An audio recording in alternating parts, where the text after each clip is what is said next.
Okay, lovely. So now it is time to dive into our spiritual gifts and finding out what your primary spiritual language is. When it comes to our spiritual gifts, a lot of people ask, well, what is a spiritual gift? Is it being psychic? Is it being a medium? Is it being an empath? Is it being an intuit? Is it being an energy worker? Like, give us some clarity. So, all of these statements are basically explaining a very similar concept, which is to be able to access information that's non-physical. Non-physical. So not this. This. The energy container, understanding information from different realms, understanding information of the mind, understanding information that isn't tangible, touchable, feelable. Sometimes it's seeable though, depending on what your gifts are. But it's a non-physical. It's not in this form. So when I say spiritual gifts, I mean your ability to access this non-physical information that's literally all around us. And so we'll dive in a little bit deeper, but hopefully that gives you kind of some guidance. The difference between what a lot of people consider psychic and fortune telling and spiritual gifts. Number one, they're the same gifts, but it's what you're doing with them. So a lot of psychics that we go to, they tell us what's going to happen or what has happened or what is happening, right? They're accessing that non-physical container of information.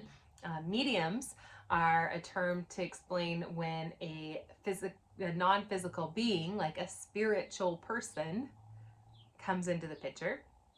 And then they can speak for them or see them.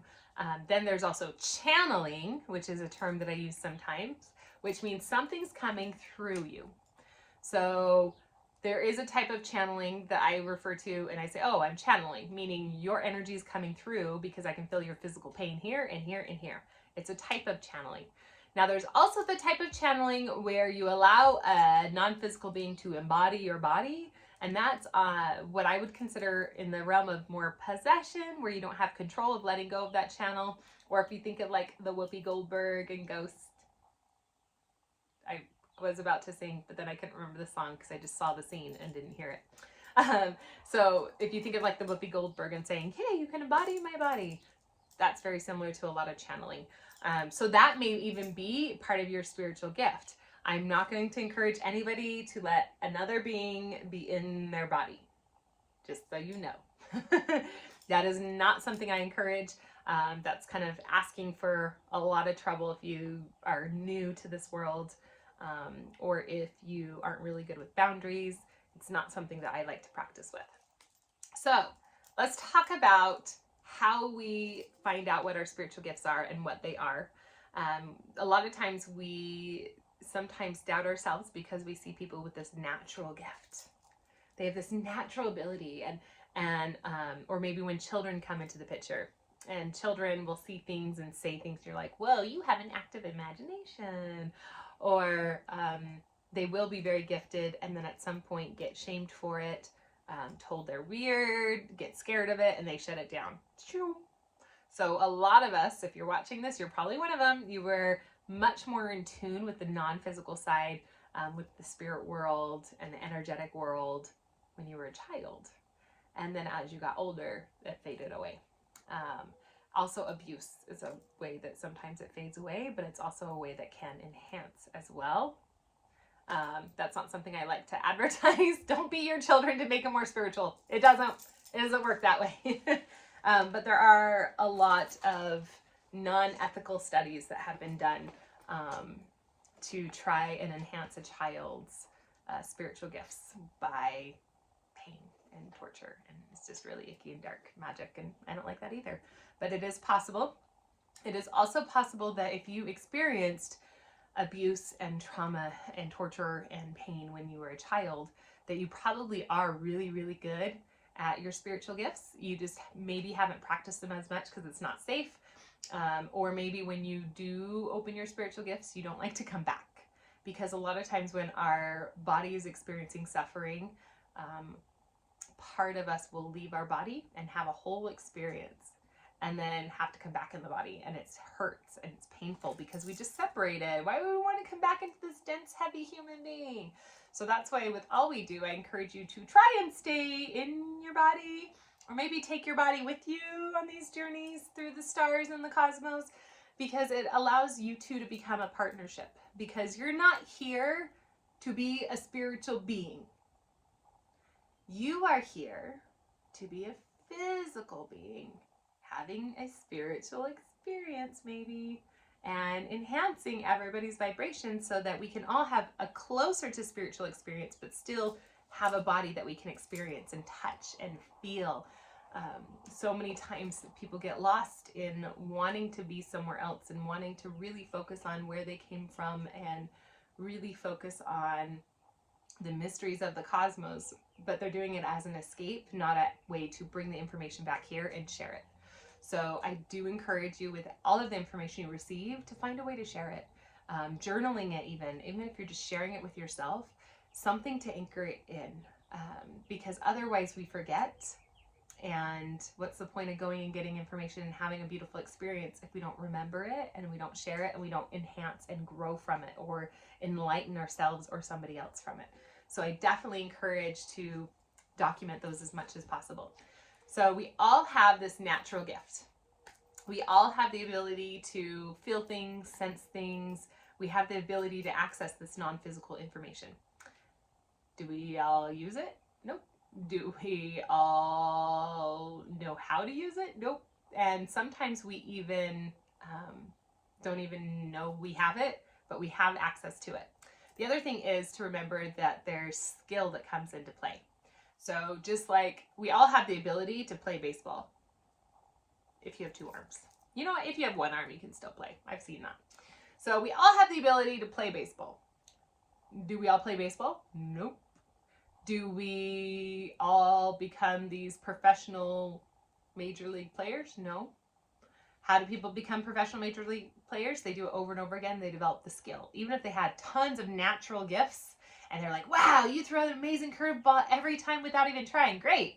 But you need to learn all the other skills so you can be on the team. You can't just throw 1 ball and live your whole career. It's the same thing with our spiritual gifts.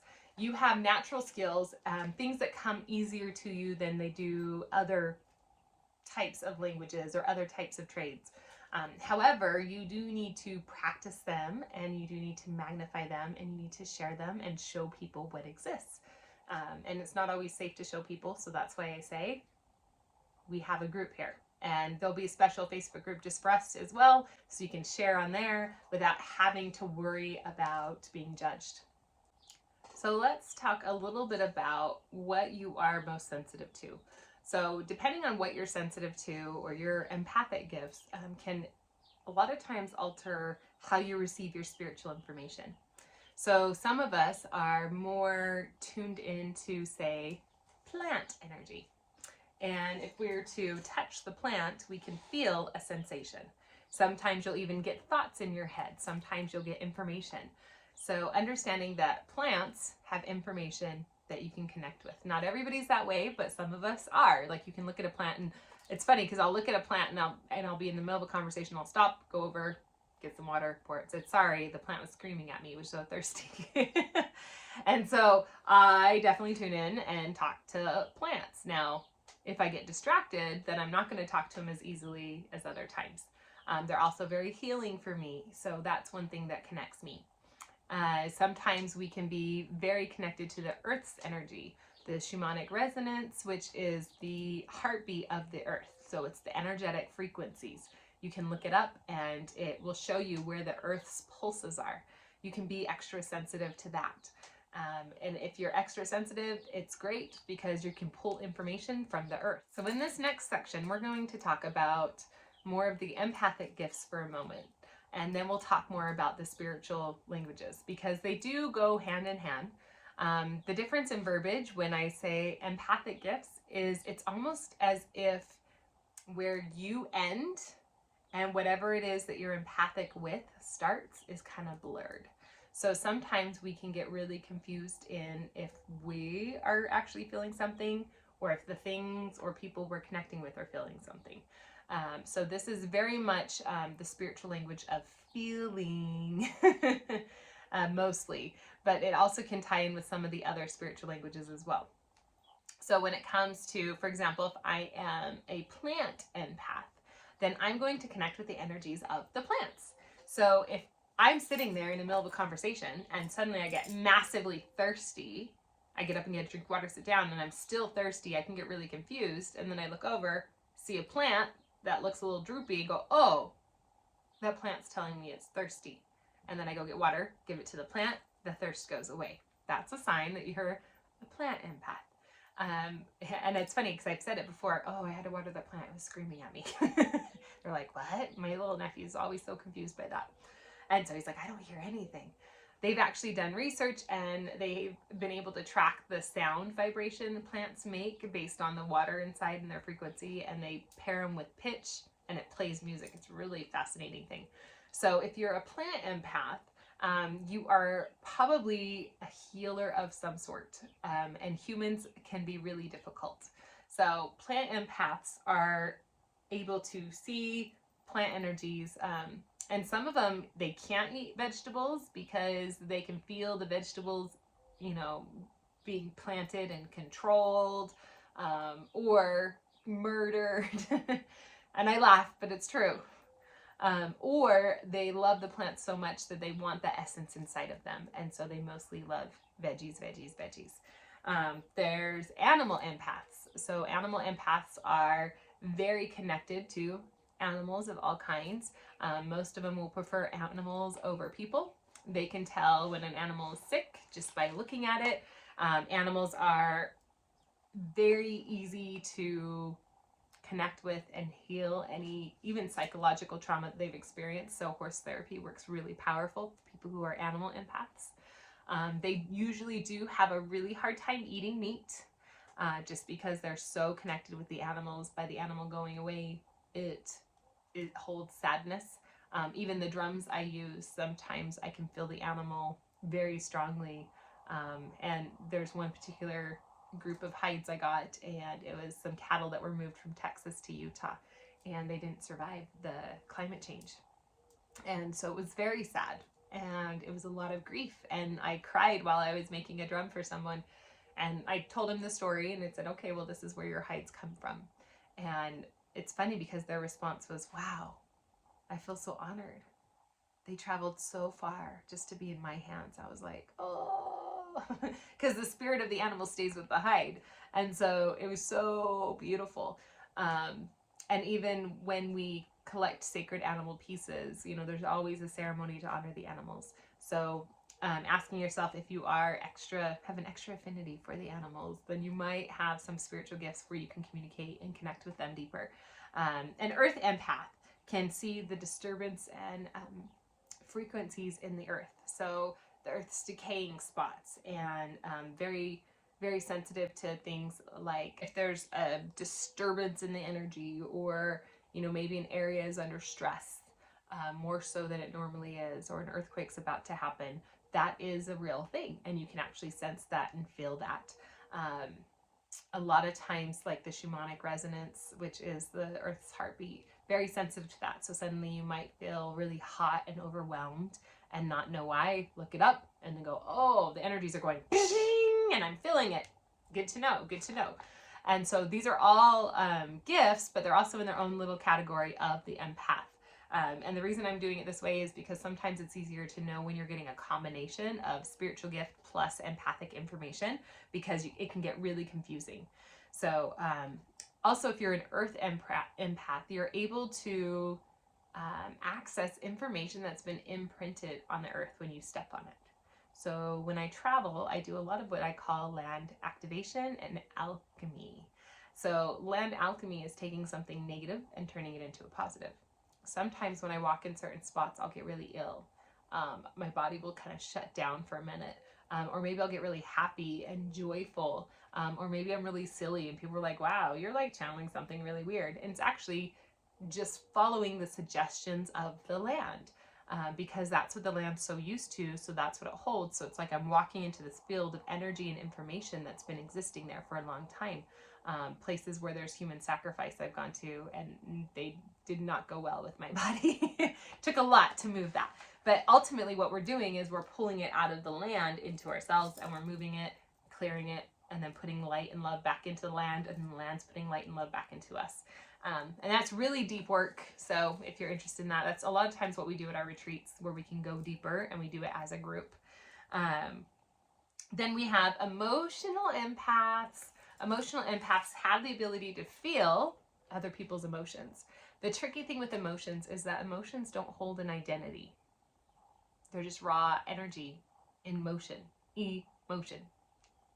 So emotional energy just spinning.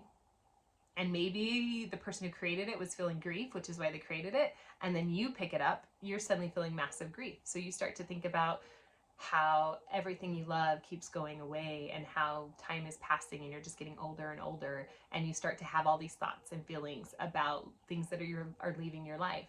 Then that's a sign that you're an emotional empath.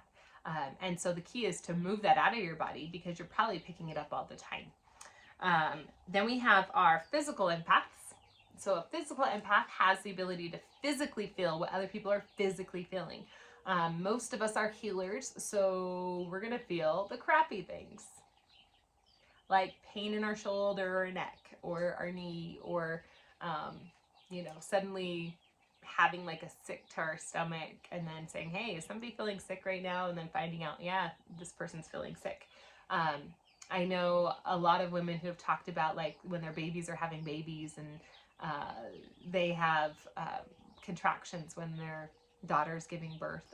My mother-in-law, she said her mom knew she was pregnant when she was pregnant. She called her up and said, all right, who's pregnant? Because I'm sick as a dog.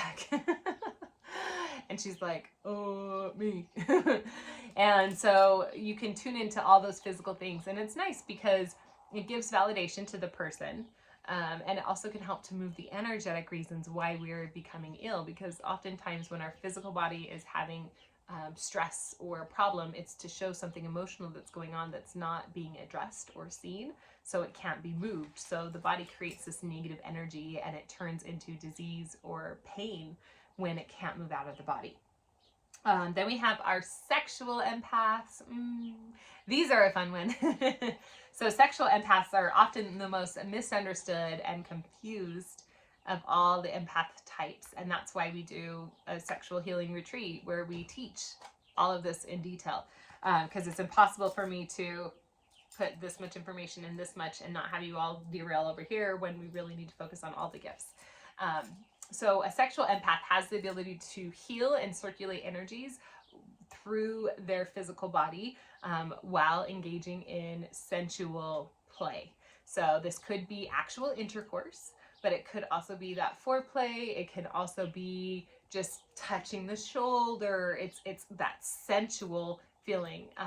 Most often they are the ones that are easy targets for predators or people who are suffering, and use sex to heal their suffering. So a lot of us sexual empaths end up getting molested or raped very young and shut down our gifts. And so most sexual empaths don't realize they're a sexual empath.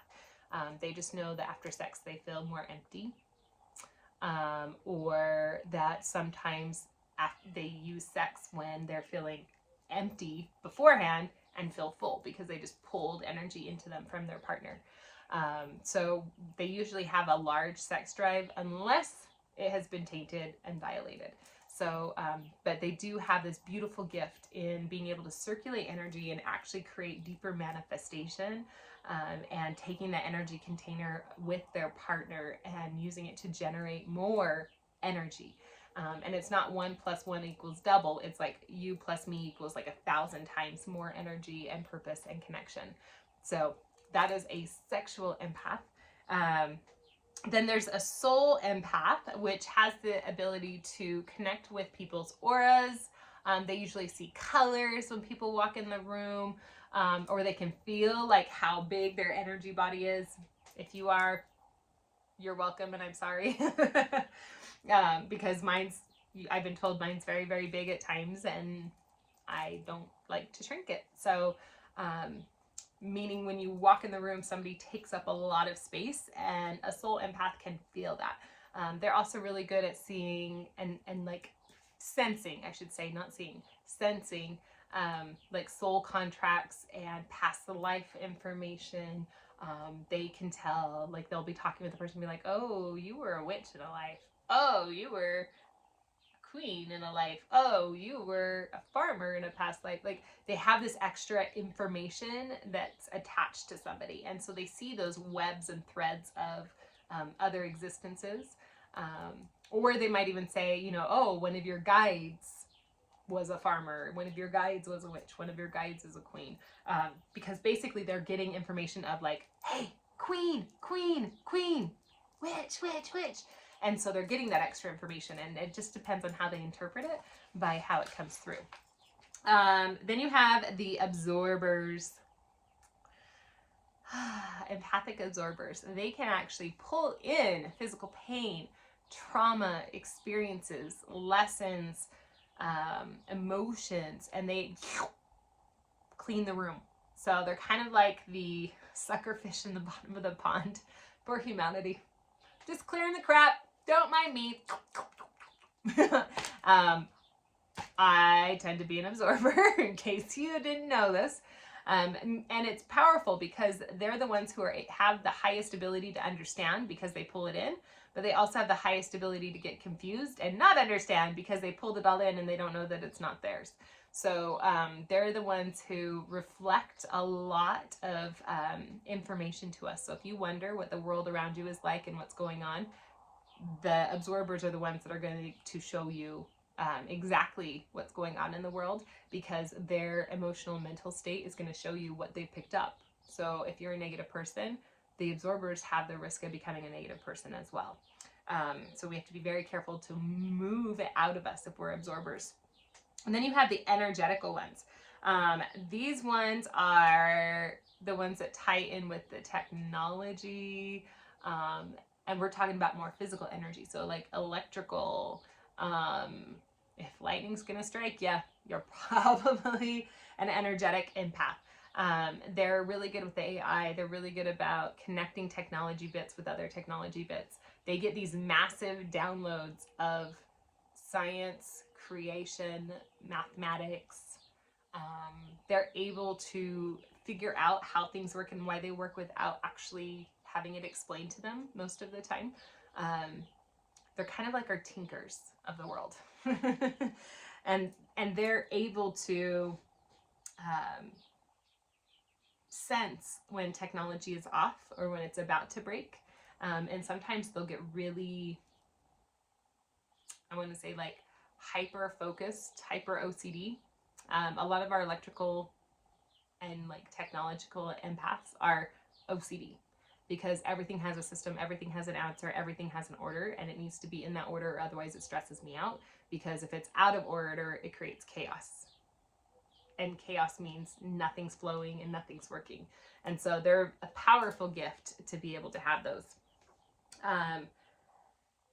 So how do you know when you're in your empathic genius and you're using it? Well, you should feel a raise in vibration. So a raise in vibration can feel like dizziness. It can feel spinny. It can feel ignited.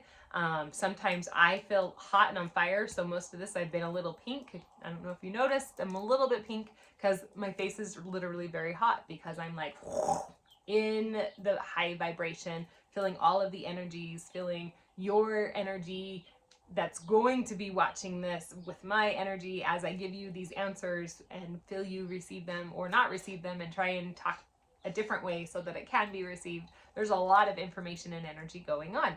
So you know when you're in alignment because you're going to feel the energy. It's going to feel like it flows and like movement, not like stagnancy. If you get overwhelmed, you're going to shut down, and then you feel stagnancy. So that's when you're not in your highest vibration, your highest energy alignment.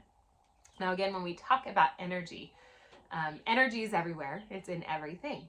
And a lot of times I like to think of it as we're always connected. We're always connected to everything, and everything is always connected to us. Very similar to if basically this life or a giant electric fence, and I touch the fence, I'm going to feel that energy current go right into me and it's going to shock me. Or I can touch the fence and touch you and it will go right through me. I'll feel it go through me, but it's going to shock you. And so the more we chain together, the more it gets to flow through all of us. And then we can ignite and wake up each other. And so that's kind of why empaths are such a gift to our society, is because in all of these different forms, it allows us to flow the information through all of us. And we can access it regardless of time, location, or person. And so that's the beautiful thing. So after each of our Q&As, I will ask that you like dust yourself off and you choose to put up some sort of protection, just to make sure that you're not pulling in too much stuff. So as you review the empath different types, I would recommend you take a second, take a breath, and take note of what you think your empathic type is. Are you an empath at all? Or did none of those match you? And if you feel like none of them did, that's totally great. It just means that that's not your language, and that's okay. And now that we understand what type of empath we might be, next we're going to dive into what we think our spiritual language is.